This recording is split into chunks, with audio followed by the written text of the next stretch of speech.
الحمدللہ رب العالمین والصلاة والسلام علی سید المرسلین اما بعد فاعوذ باللہ من الشیطان الرجیم بسم اللہ الرحمن الرحیم۔ سیٹی بجانے کے احکام۔ دعائے عطار۔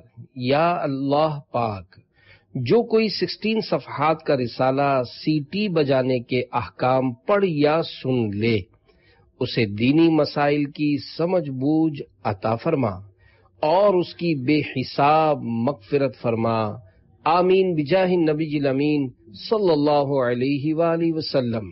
درود شریف کی فضیلت۔ فرمان مصطفیٰ صلی اللہ علیہ وآلہ وسلم، مجھ پر کثرت سے درود پاک پڑھو، بے شک تمہارا مجھ پر درود پاک پڑھنا تمہارے گناہوں کے لیے مغفرت ہے۔ صلو علی الحبیب صلی اللہ علی محمد۔ سیٹی بجانے کی مختلف صورتیں اور ان کے احکام۔ سوال: ہم اکثر باتوں باتوں میں یا ہنسی مذاق میں سیٹی بجاتے ہیں، اس حوالے سے ہماری رہنمائی فرما دیجیے۔ جواب: سیٹی بجانے کی مختلف صورتیں ہیں، جیسے بعض اوقات ٹریفک کا نظام چلانے کے لیے پولیس والے سیٹی بجاتے ہیں یا اس طرح کی دیگر ضروریات کے لیے سیٹی بجائی جاتی ہے، تو ضرورتاً سیٹی بجانا جائز ہے۔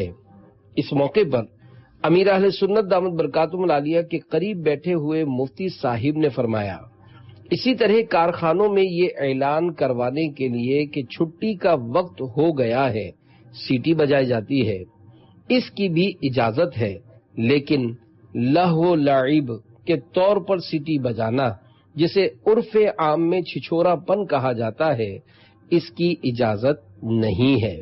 اس پر امیر اہل سنت دامت برکاتہم العالیہ نے فرمایا، مہذب آدمی لہو لعب کے طور پر سیٹی بجانے کا سوچ بھی نہیں سکتا اور نہ ہی اسے سیٹی بجانا آتی ہے۔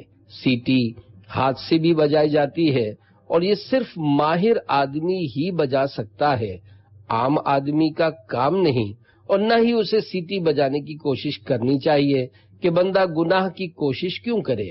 عافیت اسی میں ہے کہ بندہ سیٹی بجانے کی کوشش نہ کرے، کیونکہ اگر بجے گی تو بجانے کا شوق پیدا ہوگا کہ جسے ناچنا آتا ہے اسے ناچنے کا شوق بھی ہوتا ہے، اور جسے ناچنا نہیں آتا اس کی ناچنے سے جان چھوٹی رہتی ہے۔ بہرحال سیٹی بجانے سے متعلق باہر شریعت جلد 3 صفحہ 511 پر ہے، لوگوں کو بیدار کرنے یعنی جگانے اور خبردار کرنے کے ارادے سے بگل یعنی سیٹی بجانا جائز ہے۔ جیسے حمام میں بگل اس لیے بجائے جاتے ہیں کہ لوگوں کو اطلاع ہو جائے کہ حمام کھل گیا۔ رمضان شریف میں سحری کھانے کے وقت بعض شہروں میں نقارے بجتے ہیں، جن سے یہ مقصود ہوتا ہے کہ لوگ سحری کھانے کے لیے بیدار ہو جائیں اور انہیں معلوم ہو جائے کہ ابھی سحری کا وقت باقی ہے۔ یہ جائز ہے کہ یہ صورت لہو و لعب میں داخل نہیں۔ ایک طرفہ ڈھول کو نکارہ کہتے ہیں، مثلا اگر کسی گلاس وغیرہ پر ایک طرف چمڑا چڑھا لیا جائے تو وہ نکارہ کہلائے گا، اور اگر دونوں طرف چمڑا ہو تو ڈھول۔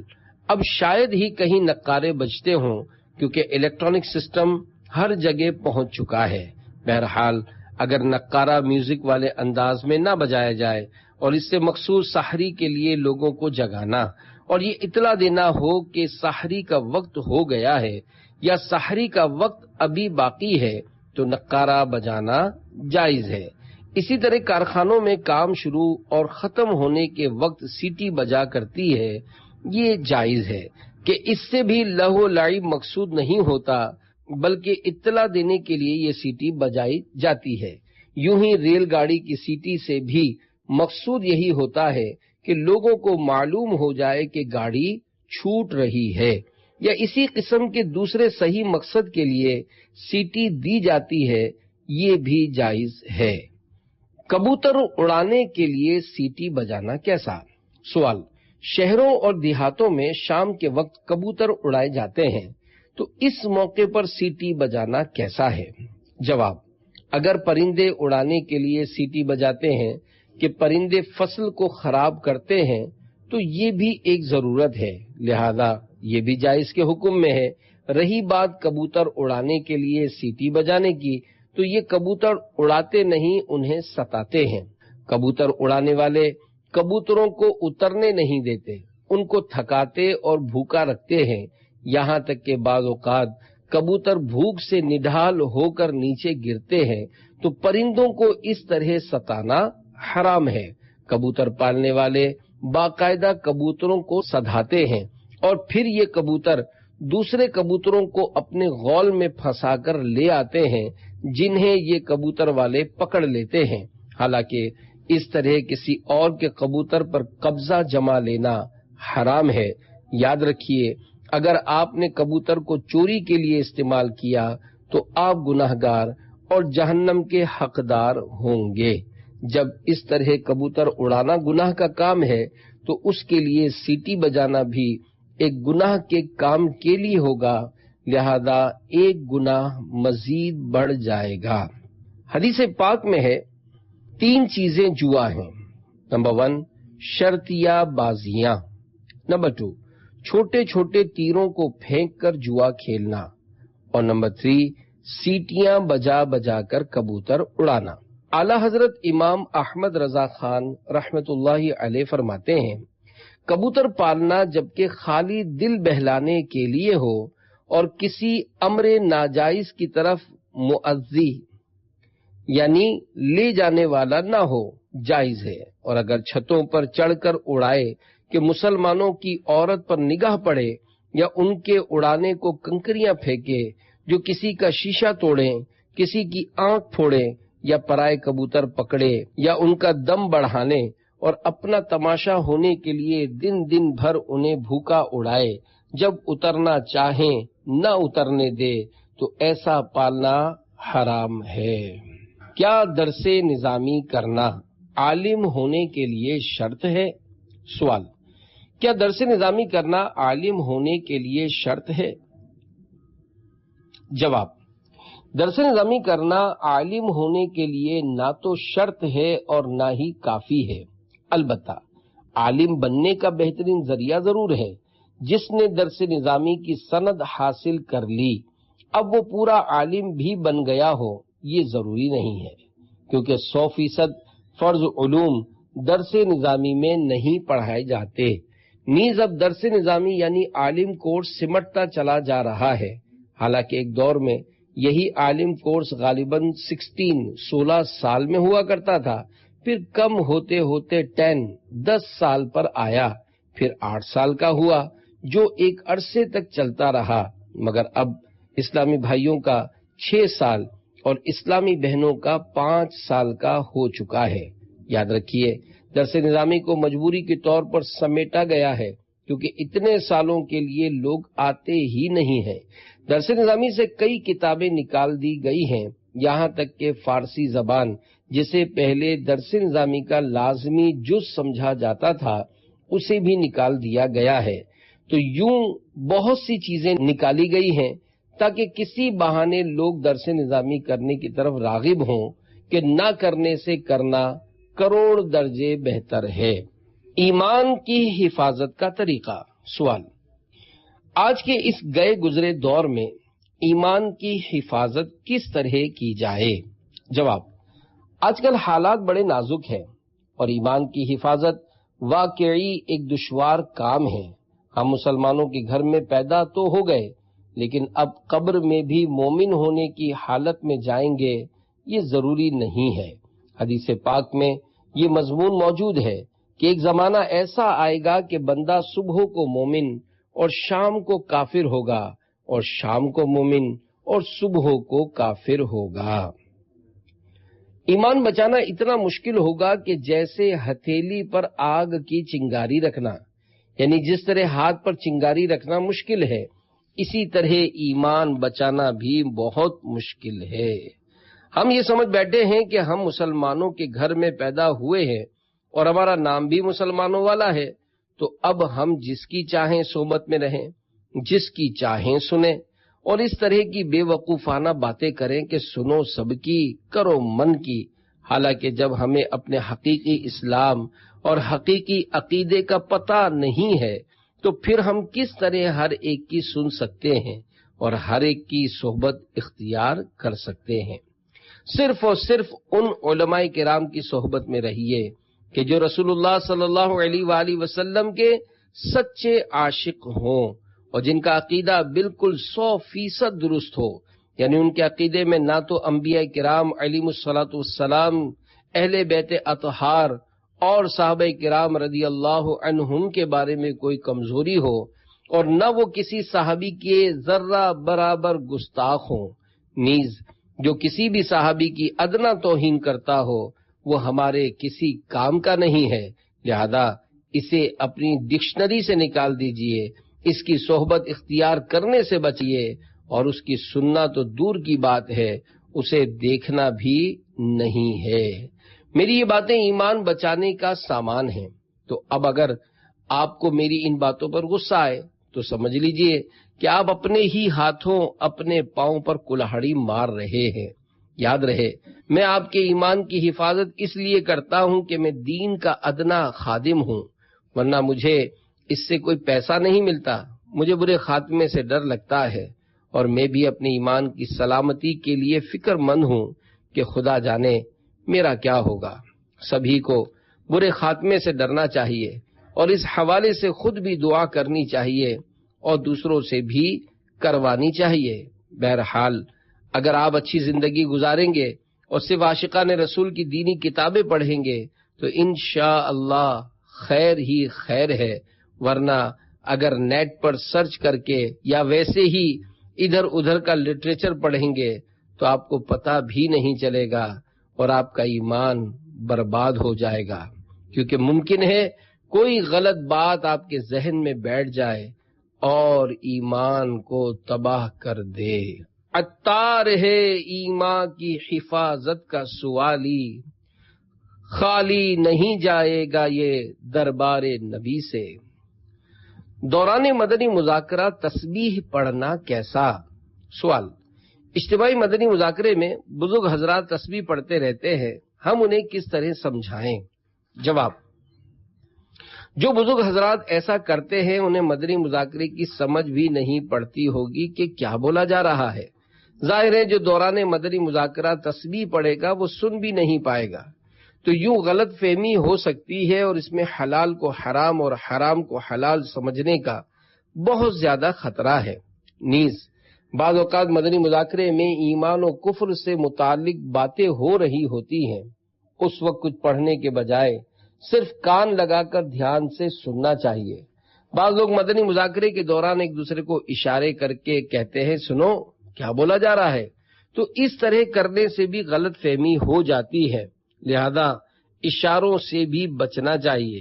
یاد رکھیے اگر کوئی آ جا رہا ہو تو اسے بھی نہ چھیڑیں، اور نہ ہی بیٹھ جاؤ کی آوازیں لگائیں، کہ بعض اوقات ایسا کرنے سے بھی غلط فہمی ہو جاتی ہے۔ کیا جنت میں عورتوں کو دیدار الہی ہوگا؟ سوال: کیا عورتوں کو بھی جنت میں اللہ پاک کا دیدار ہوگا؟ جواب: بالکل ہوگا۔ جنت کی نعمتیں مرد و عورت میں مشترک ہیں، محلات، لباس، غذائیں، خوشبویات وغیرہ۔ البتہ دیدار الہی میں اختلاف ہے، اور صحیح یہ ہے کہ دیدار الہی بھی مرد و عورت دونوں کو ہوگا۔ منگنی میں 5 من مٹھائی لے کر آنا۔ سوال: اگر لڑکی والے لڑکے والوں سے کہیں کہ منگنی میں 5 من مٹھائی لے کر آنا، اور لڑکے والوں کی اتنی گنجائش نہ ہو تو وہ کیا کریں؟ نیز اس طرح کی رسموں کے بارے میں شریعت کیا کہتی ہے؟ جواب: کہیں کہیں ایسا ہے جیسے میمن برادری میں خرچے کی وجہ سے لڑکی والے آزمائش میں ہوتے ہیں، اور بعض برادریوں میں لڑکے والے آزمائش میں ہوتے ہیں۔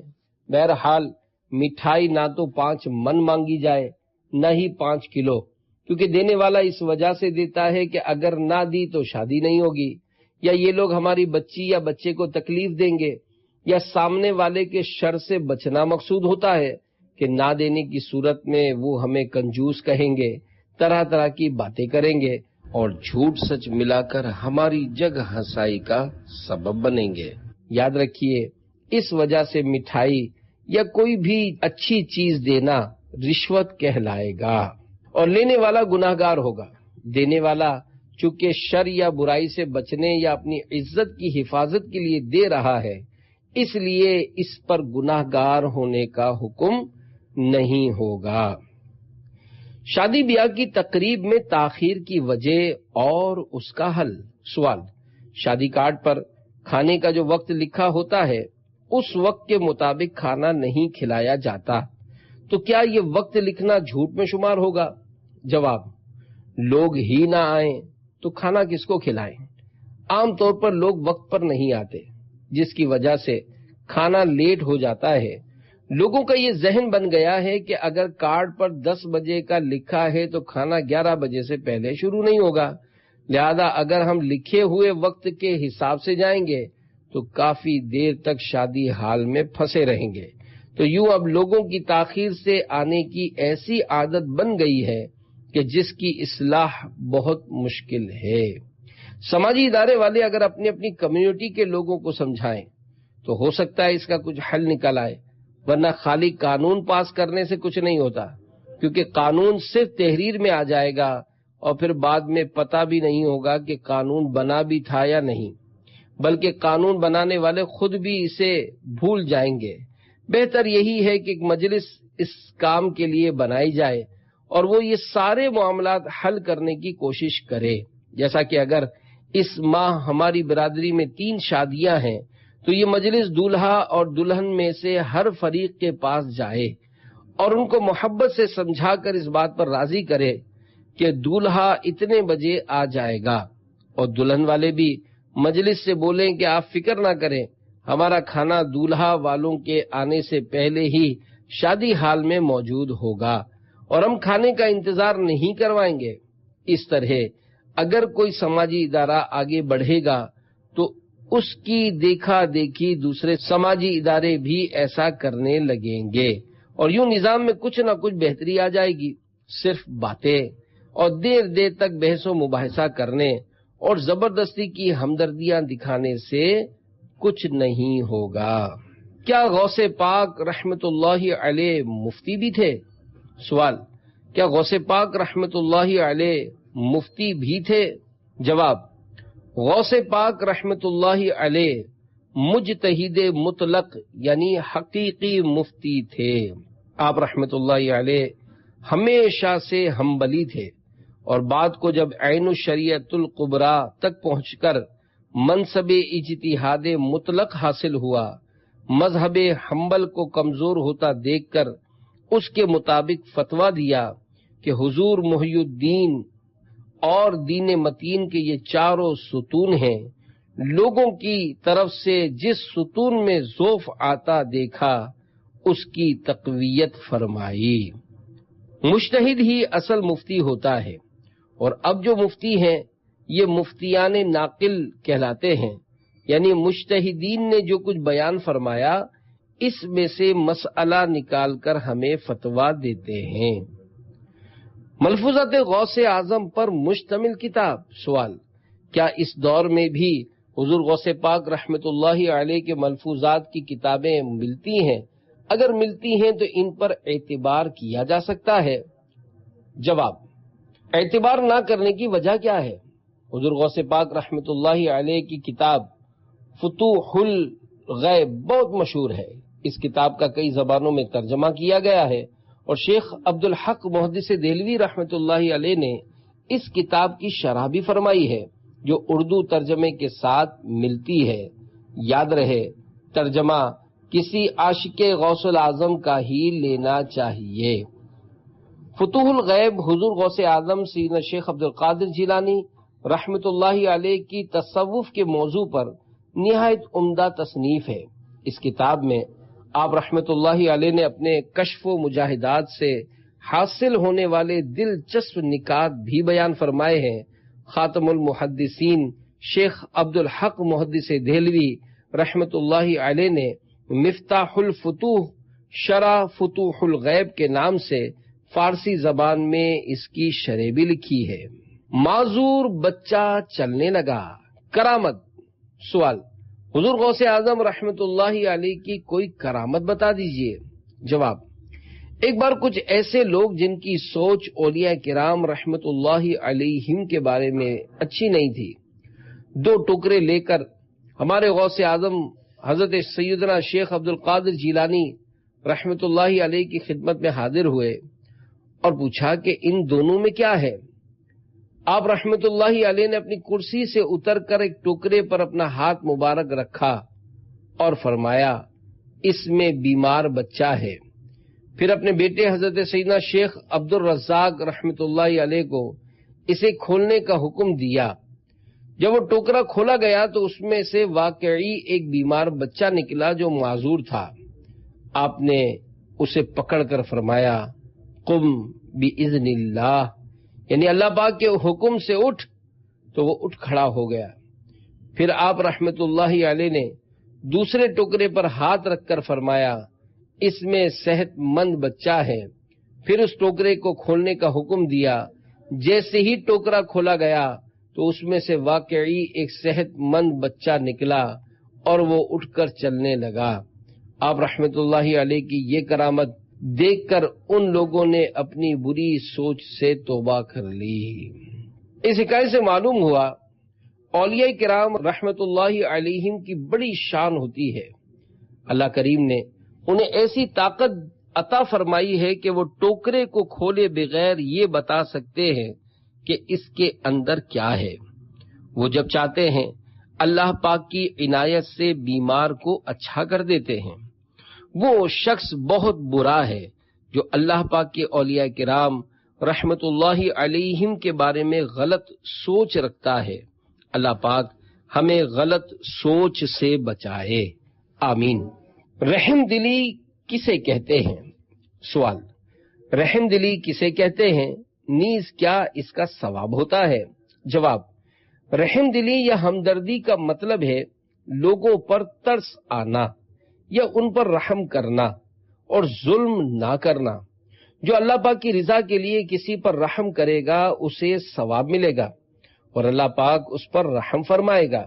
حضرت سیدنا عبداللہ بن عمرو رضی اللہ عنہما سے روایت ہے، حضور اقدس صلی اللہ علیہ وآلہ وسلم نے ارشاد فرمایا رحم کرنے والوں پر رحمان رحم فرماتا ہے، تم زمین والوں پر رحم کرو، آسمانوں کی بادشاہت کا مالک تم پر رحم کرے گا۔ اگر واقعی ہمارے اندر اپنے مسلمان بھائیوں کے لیے رحم دلی پیدا ہو جائے تو ہمارا معاشرہ بالکل صاف ستھرا اور درست ہو جائے گا۔ آج گھر گھر میں ظلم کی آندھیاں چل رہی ہیں، لڑائی جھگڑے، ایک دوسرے کی بے عزتی کرنا، برا بھلا بولنا اور ستانا عام ہو چکا ہے۔ گاؤں گوٹھ ہر جگہ نفسا نفسی ہے اور لوگ ایک دوسرے کی برائیاں کرنے میں مشغول ہیں، تو یوں ہر دوسرا بندہ کسی نہ کسی کی کاٹ کرنے میں لگا ہوا ہے۔ یہی وجہ ہے کہ گھروں میں سکون نہیں رہا، پڑوس کا آرام ختم ہو گیا ہے، محلے کا چین برباد ہو گیا ہے اور شہر کا امن بھی باقی نہیں رہا۔ زندہ ٹڈیوں کو سیخ میں پرو کر چولہے پر پکانا کیسا؟ سوال: بعض لوگ زندہ ٹڈیوں کو سیخ میں پرو کر چولہے پر پکاتے ہیں، ان کا ایسا کرنا کیسا ہے؟ جواب: اس منظر کو دیکھنے سے ہی آدمی کے بدن میں جھرجھری آ جائے، مگر پتہ نہیں لوگوں کا دل اس طرح کرنے کے لیے کیسے راضی ہوتا ہے۔ ایسے لوگ خود کو سوئی چبا کر دیکھیں، ان سے یہ برداشت نہیں ہو پائے گا تو پھر بیچاری ٹڈیوں کو سیخ میں زندہ پرونا کتنا زیادہ تکلیف دہ ہوگا۔ ٹڈی حلال ہونے کا یہ مطلب نہیں کہ اسے تکلیف کے ساتھ پکایا جائے، کوئی اور طریقہ بھی اختیار کیا جا سکتا ہے، مثلاً اس کے مرنے کا انتظار کر لیا جائے کہ آخر یہ بھی مرتی ہی ہے، یا کوئی ایسی صورت نکالی جائے کہ یہ مر جائے اور پھر اسے پکایا جائے۔ یاد رہے حدیث پاک میں ٹڈی کھانے کی اجازت دی گئی ہے۔ رسول کریم صلی اللہ علیہ وآلہ وسلم نے فرمایا ہمارے لیے 2 مرے ہوئے جانور اور 2 خون حلال ہیں، 2 مردے مچھلی اور ٹڈی ہیں اور 2 خون کلیجی اور تلی ہیں۔ طالب علم کو کیسا ہونا چاہیے؟ سوال، طالب علم کو کیسا ہونا چاہیے؟ جواب، طالب علم کو چاہیے کہ اپنے مقصد رضا الہی کے حصول کو ہر وقت پیش نظر رکھے، اپنا وقت برباد کرنے سے بچے، اخلاق درست رکھے، زبان، آنکھ اور دل کی حفاظت کرے، سوال سے بچے یعنی لوگوں سے پیسے نہ مانگے، ورنہ معلومات حاصل کرنے کے لیے اپنے استاد سے سوال کر سکتا ہے، عاجزی کرے یعنی اپنے آپ کو کچھ نہ سمجھے، حرص مال سے کوسوں دور ہو یعنی پیسوں کے لالچ میں نہ پڑے، علم کا حریص ہو، مرشد، اساتذہ اور والدین کا ادب کرے، اپنے مدرسے کے نظام الاوقات کی پابندی کرے، حق صحبت کا خیال رکھے یعنی جو طالب علم قریب بیٹھتا ہو اس کے حقوق کا خیال کرے کہ وہ اس کا قریبی پڑوسی ہے اور اس کے حقوق ہیں، اور قیامت کے دن اس سے یہ سوال بھی ہوگا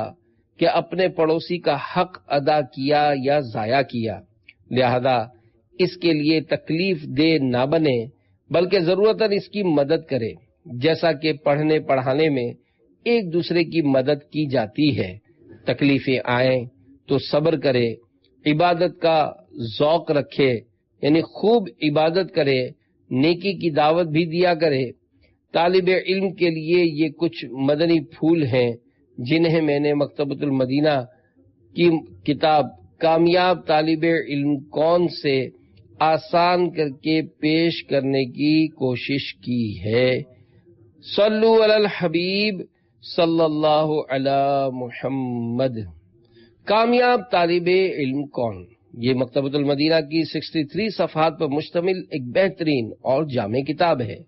اس کتاب میں ان تمام امور کو بیان کرنے کی کوشش کی گئی ہے جن کا تعلق ایک طالب علم سے ہو سکتا ہے، مثلا حصول علم میں کیا نیت ہونی چاہیے، اسباق کا مطالعہ کس طرح کرنا چاہیے، سبق کس طرح یاد کیا جائے، اپنے اساتذہ، جامعہ کی انتظامیہ اور والدین کے ساتھ تعلقات کی نوعیت کیا ہونی چاہیے، بالعموم سبھی اور بالخصوص طلباء علم دین کے لیے اس کتاب کا مطالعہ کرنا بے حد مفید ہے۔ امیر اہل سنت کے رسالے قوم لوط کی تباہ کاریاں سے کچھ مدنی پھول۔ ایسا نہ کیجیے۔ دوران گفتگو ایک دوسرے کے ہاتھ پر تالی دینا ٹھیک نہیں، کیونکہ تالی، سیٹی بجانا محض کھیل کود، تماشا اور طریقہ کفار ہے۔ قوم لوط کے کام۔ حضرت سیدنا لوط علیہ السلام کی قوم کے لوگ بدفعلی کے علاوہ ایسے ذلیل افعال اور حرکات کے عادی تھے جو عقلی اور عرفی دونوں طرح سے قبیح اور ممنوع تھے، جیسے گالی دینا، فحش بکنا، تالی اور سیٹی بجانا، ایک دوسرے کو کنکریاں مارنا، راستہ چلنے والوں پر کنکری وغیرہ پھینکنا، شراب پینا، مذاق اڑانا، گندی باتیں کرنا اور ایک دوسرے پر تھوکنا وغیرہ۔ سیٹی اور تالی۔